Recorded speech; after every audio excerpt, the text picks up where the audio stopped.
बाहर खड़ा train attendant यात्रियों की जांच कर रहा था, पर उसने ध्यान नहीं दिया कि एक लड़की तेजी से ट्रेन में चढ़ चुकी थी और दरवाजे पर बेकाबू होकर तड़प रही थी। बाहर कोई न देख उसने दरवाजे बंद करने का इशारा किया। दरवाजे बंद होते ही उसने एक खौफनाक नजारा देखा। सीढ़ियों पर भीड़ थी और वेटिंग एरिया में दंगे जैसा माहौल था। ट्रेन चलने लगी। एक छोटी लड़की बाहर देख रही थी। तभी ट्रेन अटेंडेंट को अचानक नीचे गिरा दिया गया। इससे लड़की डर गई। वह उसके पापा को बताना चाहती थी, पर वे सो रहे थे। तभी लड़की ने देखा कि एक यात्री ने अटेंडेंट को बताया कि कोई टॉयलेट में शोर मचा रहा है। हैरान होकर लड़की भी पीछे गई। अटेंडेंट ने दरवाजा खोला तो अंदर एक भिखारी कांप रहा था। अटेंडेंट टिकट की जांच करना चाहता था, पर भिखारी घबराया हुआ पागलों जैसी हरकतें कर रहा था, जैसे वह किसी डरावनी चीज का शिकार हुआ हो। इसी दौरान ट्रेन के एक और डिब्बे में वही वायरस से इन्फेक्टेड लड़की अपनी स्टॉकिंग्स को कसकर अपनी जांघों पर लपेट रही थी। उसे महसूस हो गया था कि वह जल्द ही अपना कंट्रोल खो देगी, और होता भी बिल्कुल वैसा ही है। कुछ मिनट बाद वह लड़खड़ाते हुए डिब्बे के अंदर पहुंच गई। इस समय वह और भी ज्यादा अजीब लग रही थी, मानो उसका शरीर अब उसका नहीं रहा हो। बची खुची ताकत के सहारे डिब्बे का दरवाजा खोलने के बाद वह आखिरकार खुद को संभाल नहीं पाई। लड़की सिर के बल दीवार से जा टकराई और फिर जोर से जमीन पर गिर पड़ी। उधर सब लोग इस बात से अनजान थे कि जल्द ही यह ट्रेन एक मौत का कुआं बनने वाली है। वही सूजन टॉयलेट जाना चाहती थी, लेकिन जब उसने दरवाजा खोला तो एक आदमी ने उसे रोक लिया। इस भारी भरकम अंकल ने सूजन को बताया कि उसकी प्रेग्नेंट वाइफ अंदर है, इसलिए उसने कहा कि सूजन पिछले डिब्बे में जाकर टॉयलेट करे। इसी समय एक फीमेल ट्रेन अटेंडेंट चेकिंग के लिए तैयार हो रही थी। तभी उसने जमीन पर पड़ी उसी लड़की को देख लिया। लड़की की हालत बेहद खराब देखकर उसने तुरंत अपने मैनेजर को बुलाया। तभी सूजन के पापा चौंक कर जागे। उनकी जेब में फोन वाइब्रेट कर रहा था। उन्होंने बेटी को गायब पाया, पर कंपनी से आए कॉल को देखकर उन्होंने पहले फोन उठाने का फैसला किया। उस शांत माहौल में जब उसने अचानक ट्रेन अटेंडेंट के जूतों की आहट सुनी जो कॉरिडोर में बहुत तेजी से गुजर रहे थे, तो उसे महसूस हुआ कि शायद कुछ इमरजेंसी आ गई है, जिसके कारण वह इतनी जल्दी में वहां से निकल रहा था। इसलिए लड़की के पापा भी हल्का सा महसूस करने लगे कि कुछ गड़बड़ है, और वह तुरंत उठकर अपनी बेटी को ढूंढने लगे। पीछे बैठे सभी यात्री डर के मारे टीवी पर चल रही इमरजेंसी खबर को घूर रहे थे, और जमीन पर गिरी लड़की को बेहोश देखकर ट्रेन अटेंडेंट भी उलझन में थी। लेकिन इंटरकॉम का सिग्नल अचानक ही चला गया, और जब वह अपने मेल अटेंडेंट के आने का इंतजार कर रही थी, तभी अचानक लड़की पूरी तरह इन्फेक्टेड होकर एक खतरनाक ज़ॉम्बी में बदल गई। अटेंडेंट के पुकारने पर जब कोई जवाब नहीं मिला तो वह वहां भागा, पर तब तक फीमेल अटेंडेंट के साथ अनहोनी हो चुकी थी। खिलाड़ियों वाले डिब्बे में ज़ॉम्बी फीमेल अटेंडेंट की पीठ पर थी। वह उसे रोकने की कोशिश कर रही थी और यात्रियों से मदद चाहती थी, पर वे कुछ समझ पाते उससे पहले ही वह बेहोश होकर गिर गई। इतने में ही ज़ॉम्बी लड़की ने दूसरे यात्री को अपना शिकार बना लिया। लेकिन जैसे ही ताइजुन अपने दोस्त की मदद के लिए आगे बढ़ा, तभी उसकी गर्लफ्रेंड ने जमीन पर इन्फेक्शन फैलते देखा।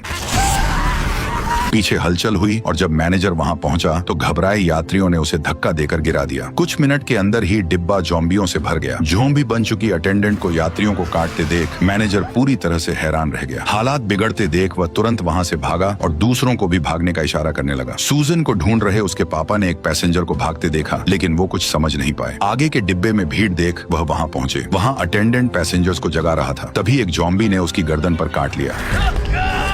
ये देखकर पैसेंजर वहां से हिलने की हिम्मत नहीं कर पाई, और वह भी एक और ज़ॉम्बी का शिकार बन गई। इस पल लड़की के पापा, जिसका नाम स्योक था, उसे सब समझ आ गया। वह सूजन को लेकर पीछे की ओर भागने लगा, पर उसकी बेटी बुरी तरह से घबरा गई। ज़ॉम्बी तेजी से उसके ठीक पीछे था। स्योक को भी डर लगने लगा, क्योंकि आगे तड़प रहे पैसेंजर के शरीर में भी वायरस अब फैल चुका था। लेकिन उसके हमला करने से पहले ही उसने उसे दूर कर दिया। अब पीछे के सारे डिब्बे ज़ॉम्बियों के कब्जे में आ चुके थे। उधर डोंग आगे टॉयलेट के पास था, और भागते लोगों को देख उसने अपनी वाइफ को बाहर बुलाया। तभी उन्होंने देखा कि ज़ॉम्बी सामने है और सियोक उनके बीच फंस गया है। डोंग अभी भी कुछ समझ नहीं पाया। पता करने के लिए उसने ज़ॉम्बी बन चुके आदमी को जकड़ लिया, लेकिन अचानक उस ज़ॉम्बी ने उसी पर हमला कर दिया। ज़ॉम्बियों का ध्यान भटकते देख सियोक जल्दी से अपनी बेटी को लेकर वहां से निकल गया। डोंग ने अपनी ताकत से ज़ॉम्बियों को एक छोटे कमरे में बंद कर दिया। जमीन पर पड़े इंसान को म्यूटेट होते देख वह तुरंत अपनी पत्नी को पुकारने लगा और उससे विनती की कि वह वहां से भाग जाए, लेकिन पीछे से बड़ी संख्या में ज़ॉम्बियों को आते देख डोंग भी तुरंत वहां से निकल गया। इस समय सियोक ट्रेन के सुरक्षित डिब्बे में पहुंच चुका था। सभी लोग इमरजेंसी न्यूज देख रहे थे। जब उन्होंने हड़बड़ी में आए यात्रियों को देखा तो उन्हें भी एहसास हुआ कि ट्रेन में भी वही हो रहा है जो न्यूज में दिखाया गया था। उधर डोंग और उसकी वाइफ के पीछे ज़ॉम्बी दौड़ रहे थे। तभी एक बूढ़ा आदमी अचानक मेन डोर बंद करने को कहता है, लेकिन दरवाजा आधा बंद हुआ ही था कि अचानक अटक गया। तभी सियोक ने देखा कि ऊपर वाला स्विच अटका हुआ है, पर स्विच खोलने के बाद भी उसने दरवाजा बंद नहीं किया, बल्कि दोनों के आने का इंतजार किया। लेकिन उस बूढ़े के उकसाने पर आसपास के लोग भी उसके साथ हो गए, इसलिए उसने मजबूरी मजबूरी में डिब्बे का दरवाजा बंद कर दिया और दोनों जॉम्बीज के बीच में फंस गए। बच्ची बार बार चिल्लाती रही कि पापा मेन डोर खोल दो, लेकिन वह कुछ नहीं कर सका। उधर डोंग अपनी प्रेग्नेंट वाइफ को बचाने के लिए जॉम्बी से लड़ता रहा, यह सोचकर कि वे लोग गेट खोल देंगे, लेकिन कोई भी ऐसा नहीं करने वाला था। मजबूर होकर उसने खुद दरवाजा खोल लिया। सियोक ने देखा कि जॉम्बी दरवाजा खोलना नहीं जानते, इसलिए उसने डोंग से दरवाजा खुला छोड़ने को कहा। इतने में ही डोंग की वाइफ ने तुरंत जमीन पर गिरा पानी उठाया और अखबार से उसे कांच के दरवाजे पर चिपका दिया। तब जाकर जॉम्बी शांत हुए। अभी अभी जो बूढ़ा डोंग को आने से मना कर रहा था, वो अब खुद ही आगे बढ़कर पूछताछ करने लगा ताकि वो सारी जिम्मेदारी सियोक पर डाल दे। साला ये तो एक नंबर का कमीना है। तभी कंडक्टर ने घोषणा की कि ऊपर से निर्देश हैं कि बाहर दंगे हो सकते हैं, इसलिए ट्रेन अगले स्टेशन पर नहीं रुकेगी। पर बूढ़ा आदमी अटेंडेंट को बुलाकर आदेश देता है कि ट्रेन वहां जरूर रुकनी चाहिए, बदले में चाहे जितने पैसे ले लो। ठीक उसी समय सियोक को अपनी बूढ़ी माँ का फोन आता है। असल में घर में अचानक बहुत सारे जॉम्बी घुस आए थे और माँ को जॉम्बी ने काट लिया था। सियोक की माँ चिंता कर रही थी कि उसका बेटा बाहर किसी खतरे में न पड़ जाए। वादा करो सूजन का ख्याल हमेशा रखोगे। ऐसी बातें क्यों कर रही है? जैसे ही उसकी माँ में संक्रमण हो रहा था, वैसे ही उनका नियंत्रण खो गया और फोन भी इसी वजह से कट गया। लेकिन इस समय सियोक कुछ भी नहीं कर सकता था। वह बस अपनी बेटी के पास रहकर उसकी हिफाजत कर सकता था। इसी दौरान ट्रेन अचानक इमरजेंसी ब्रेक लगाती है। असल में ट्रेन अगले स्टेशन से गुजर रही थी और बाहर लोग लगातार खिड़कियों पर दस्तक दे रहे थे। साफ था कि बाहर भी बड़ी संख्या में जॉम्बी हैं। इतनी डरावनी स्थिति देखकर सियोक जल्दी से अपनी बेटी को अपनी बाहों में ले लेता है। ट्रेन के गुजरते ही हर जगह अफरा तफरी मच जाती है। तभी कोरियाई सरकार भी प्रेस कॉन्फ्रेंस करके पूरे देश में पेंडेमिक घोषित कर देती है और किसी को भी बाहर निकलने से मना कर देती है। ट्रेन में जब सभी लोग उलझन में थे, तभी ट्रेन कंडक्टर ने उन्हें एक और खबर दी। ट्रेन अगले डेजन स्टेशन पर रुकेगी, जहां सेना पहले ही तैनात हो चुकी है। यह सुनकर सियोक भी जल्दी से फोन करने चला जाता है। इस बीच डोंग और सूजन आपस में बातें करने लगते हैं। वह बच्ची से पूछता है कि उसके पापा क्या करते हैं। वो तो एक फंड मैनेजर है। हाँ, फंड मैनेजर। खून चूसता है, खून। सूजन डोंग की बातें अच्छी तरह से समझ रही थी। वह बुरा ना माने, इसलिए डोंग की वाइफ ने उसे कैंडी दी और बच्चे की हलचल महसूस कराई। इससे सूजन का उनसे जुड़ाव हो गया। तभी सूजन के पापा ने अपने वीआईपी कस्टमर को फोन किया, जो एक स्पेशल ऑफिसर थे। ऑफिसर ने फ्री में शेयर मार्केट की टिप्स लेने के लिए सियोक को बताया कि डेजोन स्टेशन पर पैसेंजर्स को क्वारंटाइन किया जाएगा। इसलिए उसने सियोक को बच निकलने की एक एडवाइस दी। तुम मेन गेट से बाहर मत निकलना, ठीक है? ईस्ट वाली गेट से बाहर आना। मेरे आदमी तुम्हें वहीं मिलेंगे, ओके?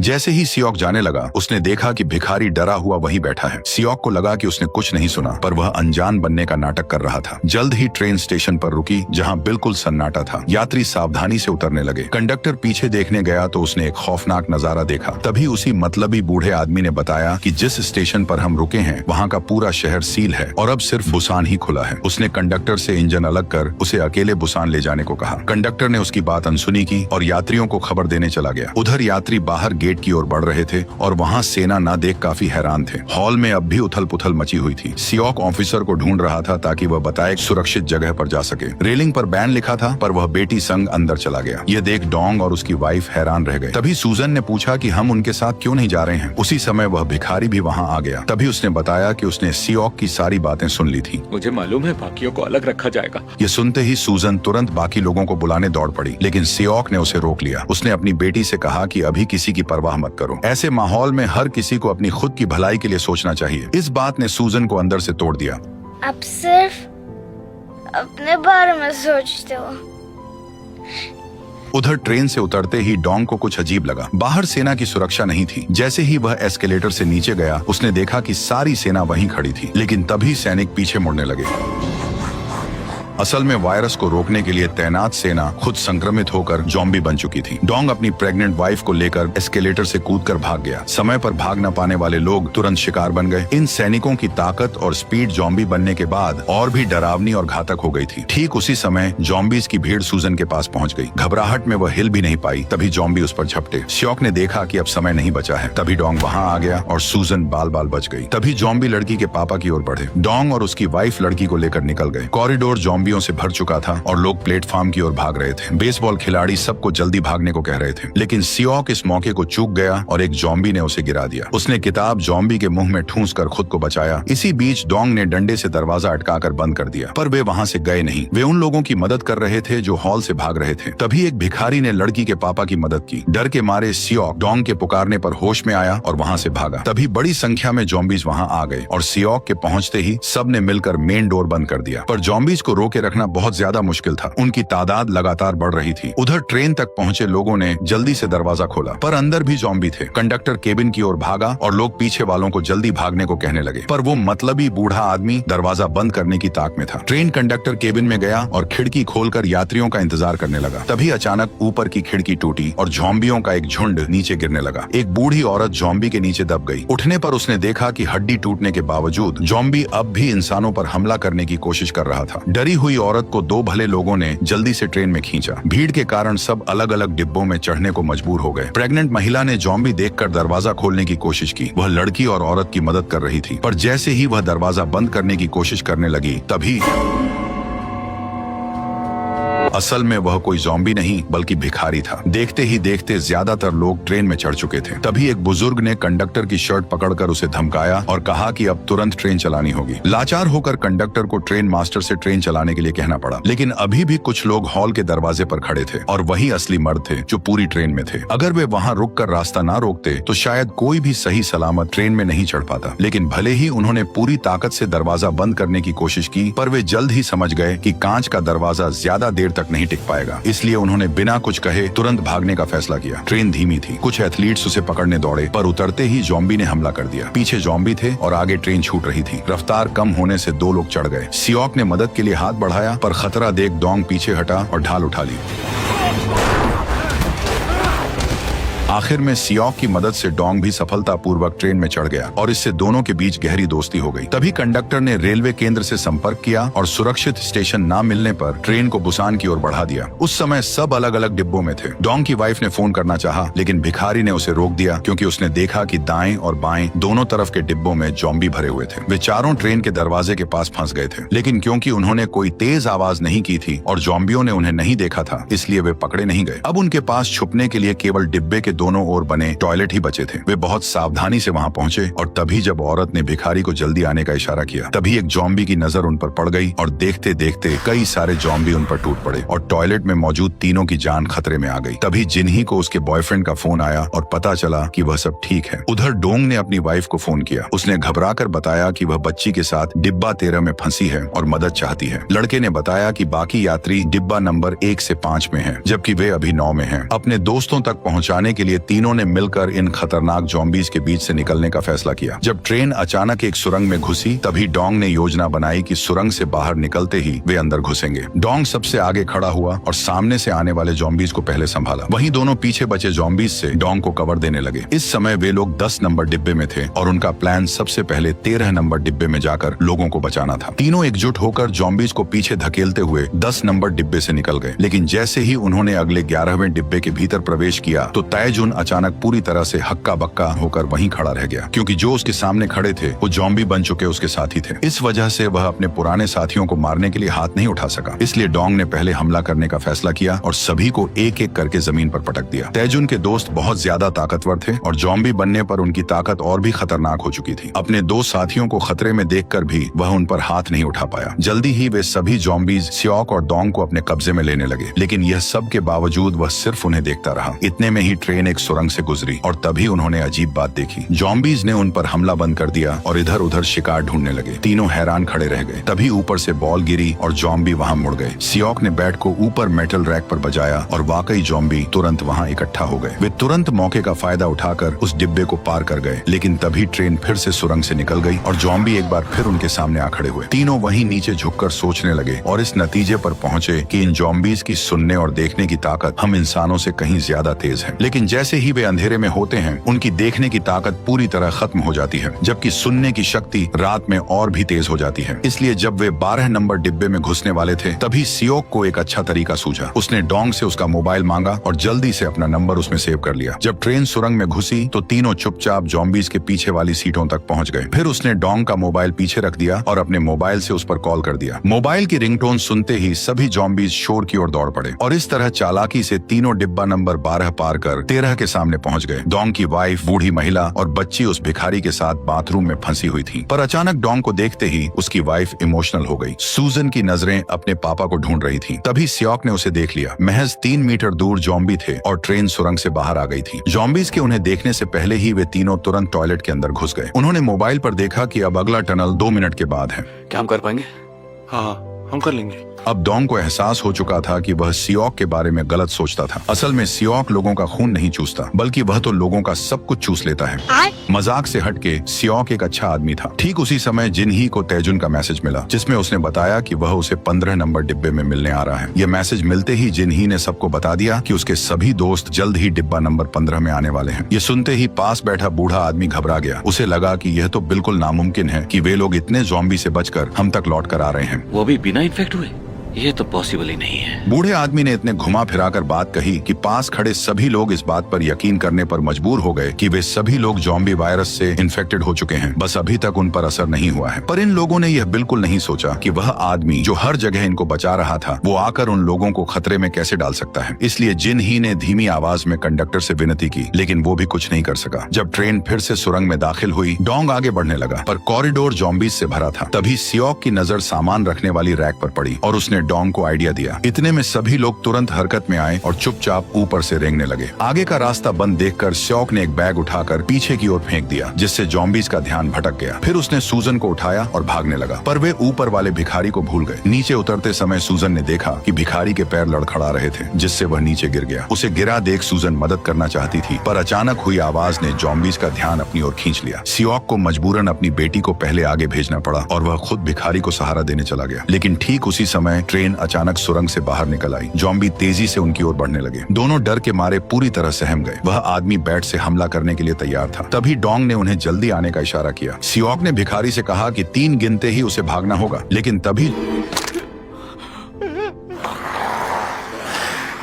ज़ॉम्बीज बेतहाशा उनका पीछा करने लगे। लेकिन दोनों के अंदर आते ही डोंग ने दरवाजा बंद कर दिया और ज़ॉम्बी दरार में फंस गए। डोंग ने आधे खुले दरवाजे को मजबूती से पकड़े रखा, जबकि उसका साथी दूसरी बोगी का दरवाजा खोलने चला गया, पर वह नहीं खुला। सियोक ने पूरी ताकत से खींचना शुरू किया और तैजुन ने तुरंत अपने साथी को फोन लगाया। उसे नहीं पता था कि असल में सामने वालों ने जानबूझकर दरवाजा बंद कर रखा है और जिनही को काबू में कर लिया है। लड़की का फोन बजते ही किम मैनेजर ने उसे लात मारकर तोड़ दिया। दरवाजा न खुलता देख सियोक तुरंत डोंग की मदद करने के लिए वहां पहुंच गया। इधर तैजुन पूरी ताकत से दरवाजा तोड़ने में लगा हुआ था, पर दरवाजा इतना मजबूत था कि टूटा ही नहीं। उधर डोंग जोर लगाकर दरवाजे को पकड़े रहा ताकि ज़ॉम्बीज अंदर न आ सके।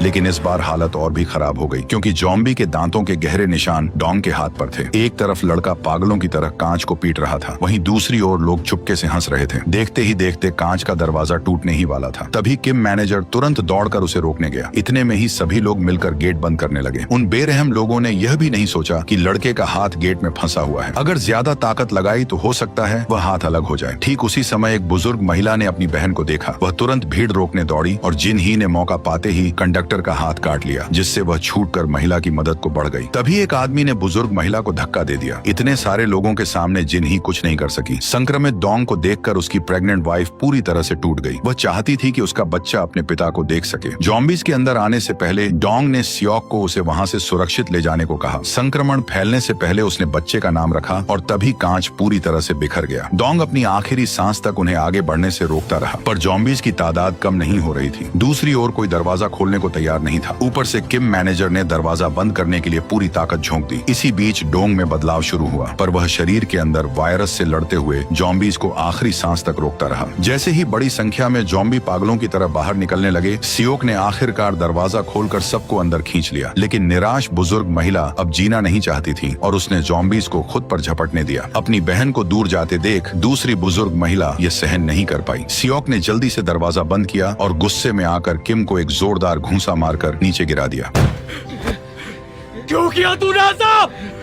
लेकिन किसे पता था कि वह मतलबी किम उल्टा सियोक पर इल्जाम लगाने लगेगा। ये भी इन्फेक्टेड है। उसके इल्जाम और भड़काने से सियोक सबकी नजरों में एक विलन बन गया। सियोक ने पलटकर जवाब देने के बजाय चुपचाप उनकी बातें सुनी। चले जाओ यहाँ से।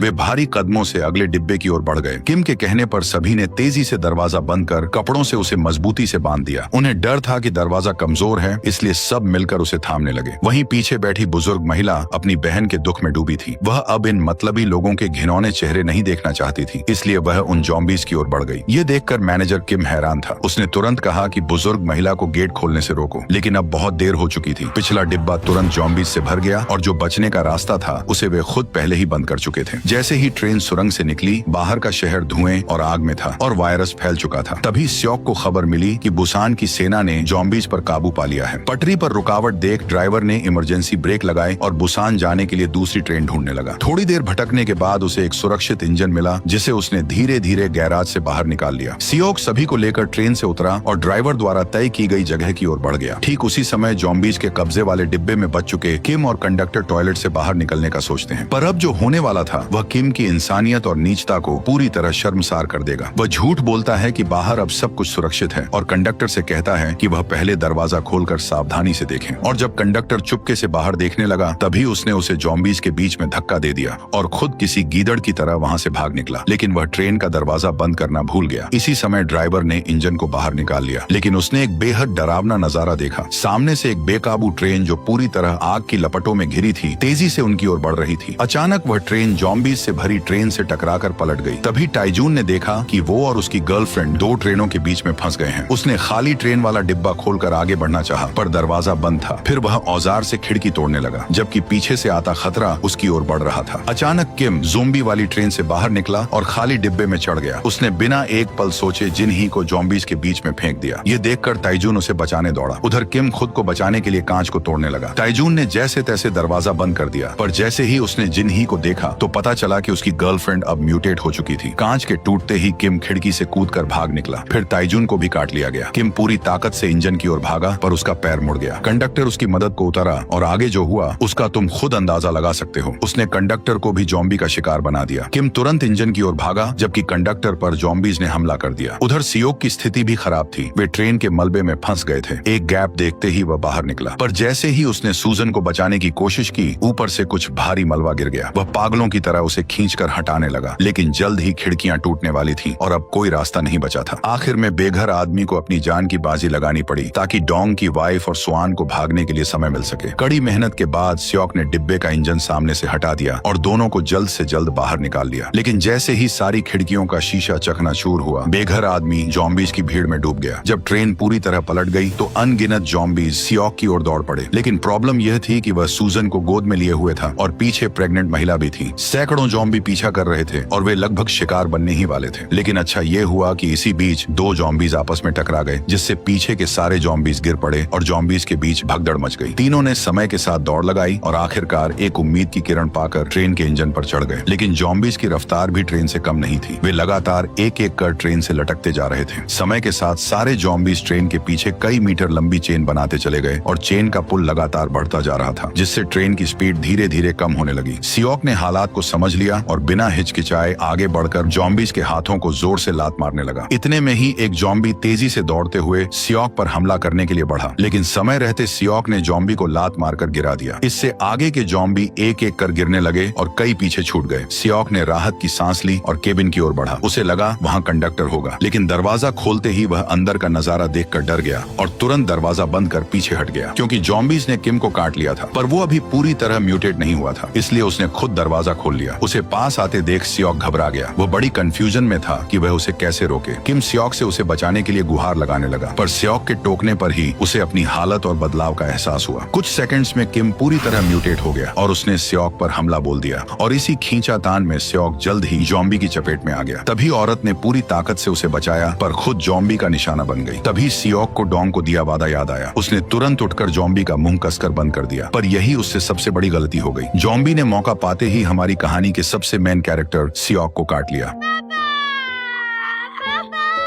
सियोक जानता था कि अब क्या होने वाला है, इसलिए म्यूटेट होने से पहले उसने कमर में जंजीर बांधकर रेलवे ट्रैक के पास की जमीन को निशाना बनाया और वह ज़ॉम्बी को लेकर नीचे कूद गया और उसे जमीन पर फेंक दिया। लेकिन एक खतरा टल जाने के बाद दूसरा खतरा वह खुद बन गया। सियोक ने अपनी हालत को समझते हुए सूजन की ओर देखा। उसे एहसास हुआ कि वह कितना सेल्फिश था। वह बस केवल अपने बारे में सोचता था और कभी सूजन की फीलिंग्स को नहीं समझा। अब वह बस अपनी गलती सुधारना चाहता था, इसलिए वो जंजीर खोलकर तुरंत केबिन में भागा और महिला को जल्दी से बताया कि ट्रेन को कैसे रोक सकते हैं। शायद यह उसकी बेटी के लिए आखिरी काम था। इसके बाद सियोक अपनी बेटी के पास गया और धीरे से उसे कुछ समझाया। उसने कहा कि अब हमेशा उसे आंटी के साथ रहना है और आंटी को बिल्कुल भी परेशान नहीं करना है। ये सुनते ही सूजन जोर जोर से रोने लगी। कहीं मत जाओ, मेरे साथ रहो, कहीं मत जाओ। इसके बाद सियोक रोते हुए तुरंत केबिन से बाहर निकल गया। सूजन के पैदा होने की यादों को याद करते हुए उसे सूजन के साथ बिताए वो पल याद आ गए। ये सोचकर सियोक मुस्कुरा दिया और उसका दर्द कुछ कम हो गया और इसी आखिरी याद के साथ वह हमेशा के लिए सूजन से दूर हो गया। डोंग की वाइफ पूरे रास्ते चुपचाप स्वान के साथ बुसान शहर तक आई। ट्रेन सुरंग से पहले रुक गई। आगे बहुत सारा मलबा और कई लाशें पड़ी थीं। पीछे हटने का रास्ता न होने की वजह से वे अंधेरी सुरंग में घुसे। सुरंग के एंड पर तैनात सैनिकों ने दोनों पर निशाना साध लिया। उनका काम सुरंग से इस ओर आने वाले ज़ॉम्बीज को मार गिराना था, पर उन्हें यह पक्का नहीं था कि वह दोनों ज़ॉम्बीज नहीं हैं। इतने में ही ऊपर से ऑर्डर आए कि उन्हें ज़ॉम्बी समझकर मार गिराया जाए। ऑर्डर मिलते ही सैनिकों ने टारगेट लॉक कर ट्रिगर साध लिया। तभी सुरंग से एक गाना सुनाई दिया। सब जानते थे ज़ॉम्बी गा नहीं सकते। आवाज सुनते ही दो सैनिकों ने साथियों को सुरक्षा के लिए अंदर पहुंचाया। सूजन हमेशा यह गाना अपने पापा को सुनाना चाहती थी, लेकिन अब ऐसा होना बिल्कुल नामुमकिन था और इस तरह इस मास्टरपीस मूवी का अंत हो गया। सच बताऊं तो ये मूवी मुझे भी इमोशनल कर देती है। मैं चाहे जितनी बार भी इसे देखूं। वैसे मुझे आप अपने बारे में बताओ कि आपको ये मूवी कैसी लगी। अच्छी लगी हो तो वीडियो को लाइक करके चैनल को सब्सक्राइब कर लेना और नेक्स्ट कौन सी मूवी देखना चाहोगे जरूर बता देना।